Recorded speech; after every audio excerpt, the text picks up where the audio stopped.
to Good Game. I'm Hex. And I'm Bajo. You like animals, don't you, Bajo? I do, Hex, especially when they're small and floofy. What about ponies? Could be smaller and floofier. Well, tonight on the show, we're going to take an enchanting trip to Pony Island.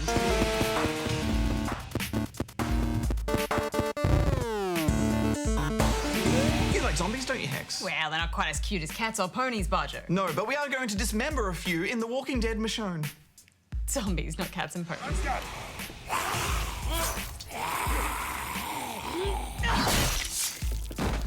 Also on the show tonight, NichBoy is going to hit the grid in TRON Runner, and Goose takes us to Australia's first queer gaming convention.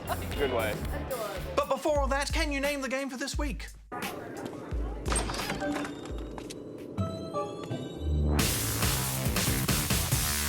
The Walking Dead Michonne is the latest installment in Telltale's very successful Walking Dead series. So we were very excited to jump into the first episode and experience the hair-pulling stress of every single dialogue choice once more. It was almost us. We didn't take anything from you. The two of us are gonna have ourselves a talk. Why did love put a gun in my hand? Why did love put a gun in my hand? Why did love put a... If you're a fan of The Walking Dead, you'll no doubt be familiar with the badass sword-wielding Michonne. She's appeared in both the TV show and comics, and is perhaps one of the most iconic characters, wandering the apocalypse with two walkers in tow. It's the first time in a Telltale game that you play as an already established character, and I've got to say that made it kind of weird for me. Really? Why's that? Well, I mean, I felt kind of conflicted about what I would do in a certain situation versus what Michonne would do. I mean, we're very different people. You know what they say about good intentions. I wanted to stay true to her character, but Michonne is such a mysterious, guarded person that it's hard to predict her reaction, and half the time I just end up choosing silence. I think this is probably the most I've just not responded in a Telltale game. Yeah, I can see that. She's pretty moody. Kid, just... Tell me, now! Drop your weapons! I did occasionally feel that the dialogue choices didn't lead to where I thought they would too. Looks are bad. It always bugs me when the written option doesn't line up with what you actually say. We'll figure something out. Glad you're feeling so optimistic. And these games are squarely about your choices and the story they weave. So what did you think of that story, Bajo? Well, firstly, I do trust Telltale's storytelling style. I feel like there's a butt coming. Yeah, but this felt really thin. I knew it. I just didn't feel connected to any of the other characters because you never really get to know them. The story moves away from the first group fairly quickly, and there's no reason to trust or invest in the second group. And this episode is really short at just over an hour, and maybe that isn't enough time to develop any real connections or emotions. No, I agree. I mean, characters just don't feel as complex or genuine as in previous games. They're starting to fall into those apocalyptic archetypes. You know, you've got the sadistic enforcer, Wonder you're all stoic and shit. the morally challenged accomplice, Stop! Don't move! the hopeful nice guy who'll probably end up dying. You holding up okay? It's just a bit uninspired. Although I will say that the superb voice acting did help sell me on it, enough that I'll reserve judgment until future episodes. My biggest problem with this is that I'm not invested in these characters, right? So when it comes to those moments of, oh, who do I trust, who don't I trust, I just don't care. You know, I want to be torn apart by betrayal. Oh, me too, Bajo, me too. However, another sort of tension is created through the visions that Michonne is haunted by, the image of her two daughters. Too spooky for me, Hex. It got me a few times. Right from the start of the game, there's this disturbing presence gnawing away at Michonne's psyche. Some days I envy the dead. I do like that, and I am interested to see where that goes from here. Besides story building and conversation choices, you'll be completing quick time events to fight zombies and walking around inspecting areas. Telltale continues to move away from puzzles and extensive exploration sections, which I do think is a good thing. Although I like how suspicious I am when I'm walking around. Ooh, severed arm. Better inspect that. Yeah, you really don't want to miss anything important. Although after a while, I just stopped being so thorough because it felt like the game is going to take me where it wants to take me anyway. We should see what else we can find. But most importantly, this didn't feel like my story, so I just did not care when people died. Spoilers, Bajo. It's called The Walking Dead, not The Walking Alive. People are gonna die. Yeah, fair call. Well, so far I'm not super impressed with this, but my faith in the franchise is strong enough that I will probably play the rest when it comes out. I'm giving it 3 out of 5 stars. It's missing the magic a bit for me. I'm giving it 2.5 out of 5. You don't need to use that.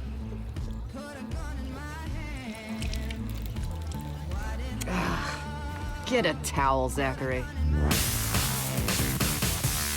And now Now it's time for a NichBoy first play. Run program. Thanks, guys. Tron Run/R, which I assume is a clever marketing way to jazz up the word runner, is a self-described action runner from Sanzaru Games. It's out on PC, Xbox One, and PS4, and I'm here to answer the question, does a simple runner belong on any of those platforms? Let's find out. So that's my little man. He looks very angry right now. I'm going to buy the rail disc, which projects data-piercing energy. All right. Oh, if I hold down jump, I fly a little bit. That's very nice. Those are all very nice colors. Ooh, that was a fancy jump. Oh, and left mouse is shoot a disc. He is so fancy. And the yellow stuff is bits. The yellow stuff is bits. That was so close. Looked like he hit a wall and then remembered none of this is real. Why are we trying to bring Tron back? I mean, a young Jeff Bridges is the most horrifying thing I've ever seen, both in the new movie and the original. I did it. I wiped all the data. It's weird to me that it's not speeding up. It's like the difficulty isn't ramping up. He's just running at the same speed. And honestly, I would say it's a little slow. Oh, this looks like an end. Yes. Yes, we've done it. We've done it. Look how proud he is. Look at that cocky walk. Let's try one of the other modes. We'll try light cycle, I guess. There we go. On a bike. Yeah. 6,000 meters. Oh, I'm already winning. I cannot be stopped. Oh, I can. Okay, power slide is left mouse. Oh, I'm sliding off. I'm sliding off. Okay, focus. Focus. A little concerned about the numbers on screen. Maybe should have got that time boost thing. No, we're fine. We're at the end. I'm the king. I'm the Usain Bolt of Tron light cycling, or some fast motorcycle rider who I don't know the name of. But I have my frisbee. Okay, well that was a bit more fun because at least it was faster than running. Let's try what I assume is the hardest level in the game because it's the last one on the menu. So, Light Cycle 6. Badges are a good way to show off your style and accomplishments. A good tip for real life and in Tron Run/R. Maybe I take that extra time for a disruptor hoop, which I assume is the purple thing that I jump through, and this will buy me some more time on the hardest level in Tron Run/R. And we're off. Oh, I see why it's happening. Because the jumps are diagonally placed.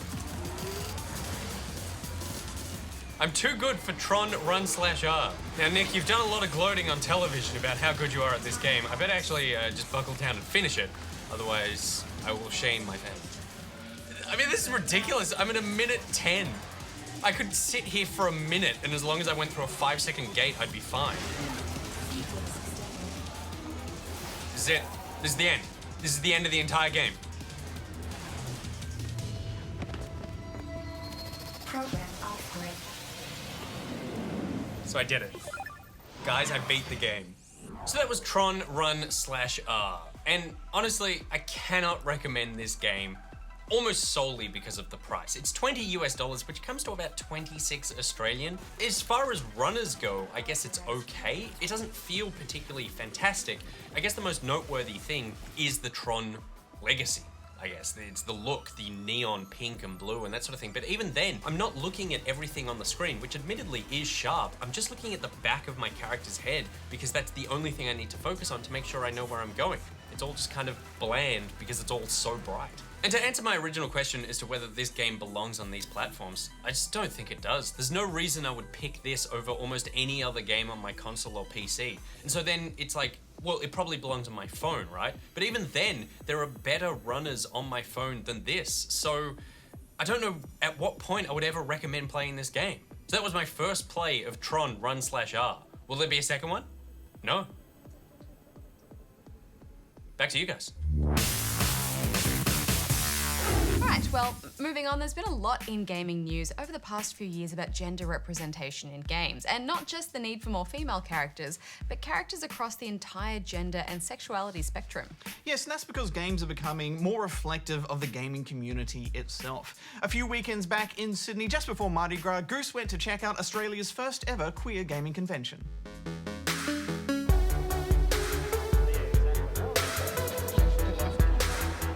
GX, or Gamer X, started off in the States about 3 years ago. Both geek culture can be a little xenophobic towards people who don't really fit into the stereotypes that they fit, and gay culture, very much the same. And so I started organizing these gay gamer events in San Francisco, and immediately it went from 10 to 20 to 50 to 100 to 1,000 people within 6 months, 8 months. It really made sense to kind of create something bigger, like a actual get-together where people who maybe don't live in San Francisco could still kind of come together and meet other queer gamers like them, as well as people who can't afford to come see that there is a place out there where there's thousands of other people that are like them and they shouldn't feel alone. Thank you guys so much for being a part of the first ever Gamer X. We were first approached by Matt Con about a year ago. Would be Gamer X in Australia. Matt was like, hey, what about GX Australia? We were at a party and I sort of was like, ha ha ha, like, that's so funny. And then the next day was kind of like, wait, actually, this would be awesome. I could go, and so could other Australians. We'll have our own damn event. Exactly. So the first thing that we did was we went to the Australian game development community, and particularly the indie community, and basically said, help. We want to make this happen. We think it's really important, and we're pretty sure you do too. They all instantly were like, how can we help? And so we ran a Kickstarter. The response we got from that was fantastic. The Australian games media were 100% behind us, worked incredibly hard to get us and our story out there and make sure that as many people who could benefit from GX Australia heard about it. One of the big things about today is also having these industry figureheads here. How did you guys get in contact with them, and what was the response from them having them over here? Like every person we reached out to, whether we knew them or not, were instantly said yes. I think that says something. Like Tim Kaine doesn't usually come to events, but when we sort of said, hey, like, do you want to come and come to GX Australia? Like, yes, I want to be there, I want to support it. Hey there, Tim Kaine, creator of Fallout. Want to come visit Sydney? Hey, I was just thinking about kangaroos. I thought it was fantastic. I met some great fans. We had really good panels, really thoughtful panels too, on some topics that you just don't see discussed at other conventions. I had someone ask me, who I've been in the industry with for 20 years, why such a convention was needed.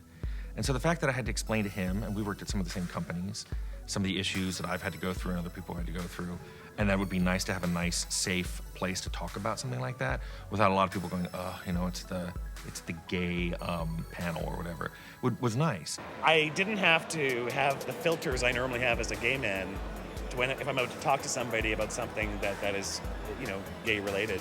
So it was very liberating at that moment to realize, oh, I'm in a place where I can not only talk about nerd stuff, but here you got that added bonus that you can talk about gay issues or you know, feel like you could be yourself and be a nerd.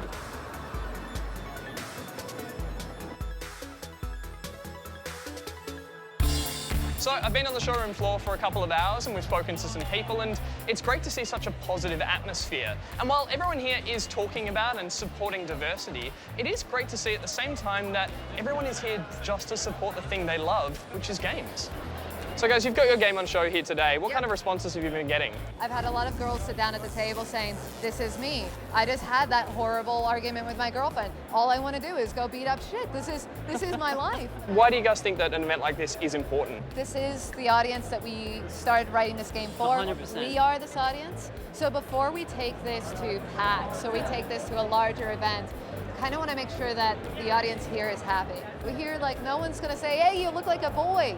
I mean, I'm not going to get any of that shit. Yeah. So it's just comfortable and safe. Can I have a go at the game? Yeah. Yeah, 100%. Awesome. Let's All do it. Is that just like a gesture? Hand Everyone runs away when the door opens. You're brave, I'll give you that. So Kitty, tell me, what's your reaction been of Gamer X today so far? It's a very welcoming atmosphere, and I think it's lovely to see that. It's really awesome seeing just the diversity of people who've been inspired to come out by this kind of event. The problem with PAX is it's like, here's your section, whereas here, the whole thing is welcoming. So it's really nice to know that there are gamers out there that are LGBT, that are proud of it, and you should be proud of it too, and there's nothing wrong with being proud of it. Use 2 fingers to zoom in on your selfie. Already I hate this game. Gamer X is like a lot of other conventions, with the main difference being that everybody's happier. You see a lot of joy. I think of gay gamers, there's sort of a subculture within a subculture, and that can feel a little isolated. You sort of wonder, are there other people like me out there? And then you find out that yes, there are. And you see a lot of people making friendships that are probably going to last their entire lives. This was one of the few places where we could get together a lot of people and talk about how things have changed over the years. Because this summer will be my 35th year in game development. And so I could bring a perspective that some of the people who've been in for 5 or 10 years didn't have, and I could also make them realize how far we've come. We're not there yet, but things are a lot better than they were 3 decades ago. So I think for GamerX, I want it just to continue to grow and be taken seriously within the industry. I want people to understand that these issues of like LGBT, queerness, diversity, inclusion, like accessibility, like these are all things that are not gonna go away. If you come to events like this, learn about it, educate yourself, have a great time, but most importantly, take that and share it with the rest of the world, because that's what we're here for.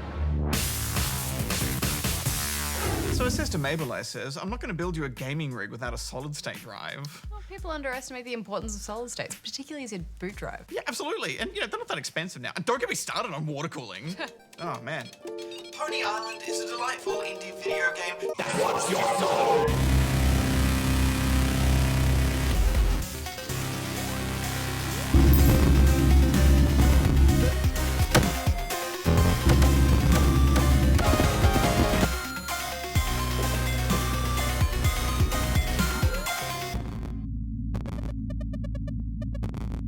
Last week that we were talking about how much we loved the immersive hacking style of Superhot. But then we discovered another indie project that also came out of a game jam, Pony Island. And it's all about breaking fourth walls and generally messing with your brain. And it's so creative in how it does this too. Yeah, creative and infuriating. I've never been so simultaneously angry and intrigued. Before we go any further, we should say that this is only a 2-hour game, and while we will be very careful to avoid spoilers, watching this review will undoubtedly have some sort of impact on your experience, so you have been warned. The whole Pony Island journey is about discovery and surprises. When you begin, you're faced with a very simple platforming game featuring a pony. The game and overall visual style is old school and 2D. You eventually notice your own 3D hands. You're playing a person who is playing a game on an arcade cabinet. After a bit of pony jumping, you're flat out asked to insert your soul to continue. A bit of a theme with the machine you're playing on. It wants to drag you to hell.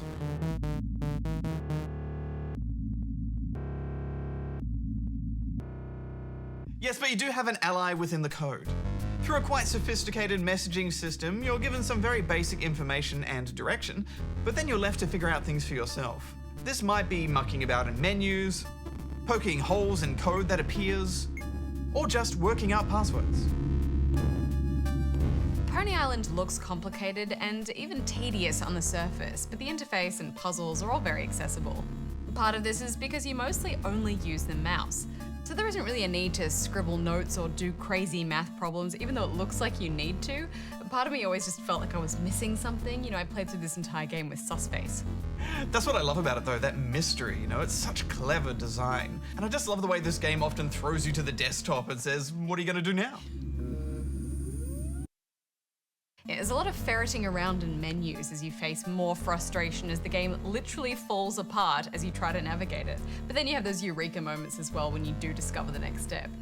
It gave me the sense of the game itself being a character, baiting you and just trying to trick you. I don't know why this made me so angry, but I hated it for breaking all of the rules that make me feel safe and in control when I'm gaming, Bajo.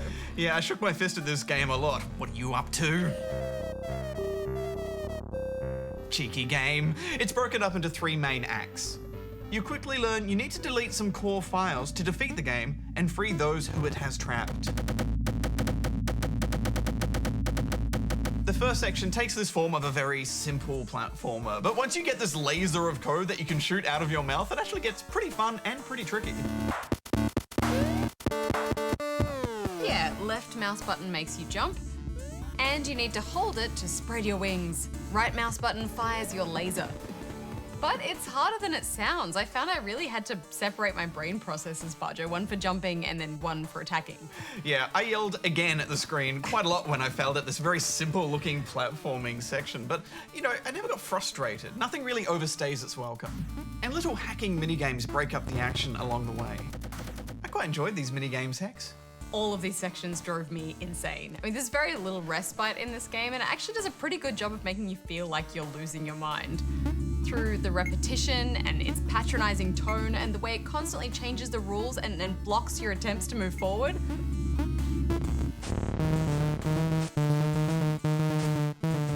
the fun of it though, Hex. You know, it's always trying to block you. You're fighting with the game itself. That's what I like about it. Yeah. I did get some respite in Act 2, which sees it evolve into a kind of adventure game. It's still filled with platforming sections, but at least these were a little bit more varied, and I felt like I'd been given some reward for my efforts. It's the third act that really starts to mess with you though. Set much later, you're presented with a modern butterfly chasing experience. Oh well. But the game itself doesn't expect you to progress as fast as you're going, and I really liked that. You feel empowered to break the game at this point. I also like how emotionally involved I let myself become to try and beat this game, Hex. And that's really all we should say about this act in particular, but I will say it's very rare for a game to successfully surprise and troll us the way it did, Bajo. Yeah, absolutely. Bravo! There's lots of cool little sections sprinkled throughout this whole game though. Such as this one, which lets you play out the platforming game as a text-based adventure. Great stuff. Ah, that was my favorite part for sure. I kind of wish the whole game rested more heavily on that mechanic and less on the, menu screen trolling. But who else knows whatever surprises and secrets there are hidden in this game, lurking in the ones and zeros. I really dug this, Hex. You know, it's the sort of game that you want to play in one sitting. It's the right length, it's digestible, and the right price.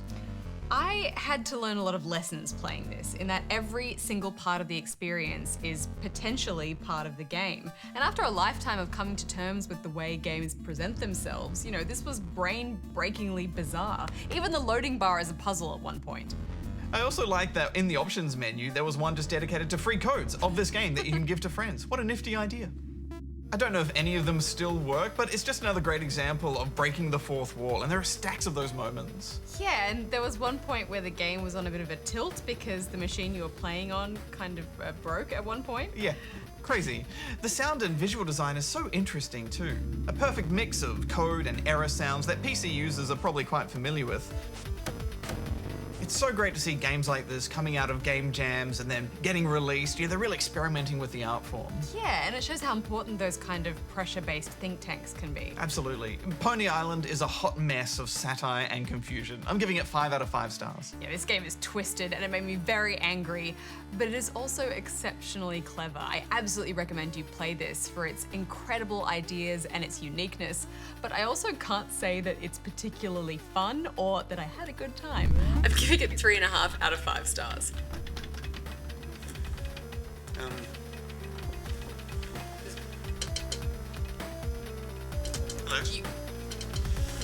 Hex, I think we're trapped. Can someone please help us? Help! Help! I haven't played Dark Souls 3 yet. Help!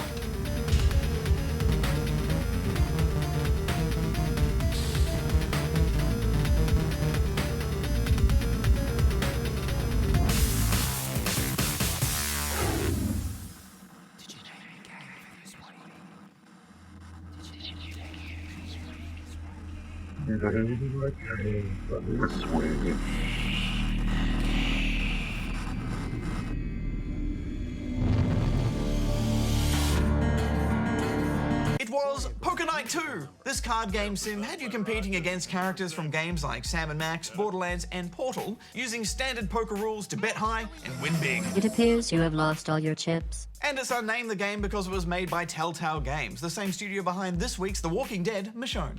Next week on the show, it's a big one. We've got reviews of The Division. People like me and you, we're what's left to hold the line. And the first installment of the new Hitman. Stick around because later tonight, Tom Tilley is hosting Hack Live Body Obsession, so make sure you check that out at 9:30 p.m. But that's it from us this week. Until next time, Bajo out. Hex out. What if we're here forever? And this is our home now? Well, it's not too bad. Comfy chairs, aircon. someone could just bring us games and tea.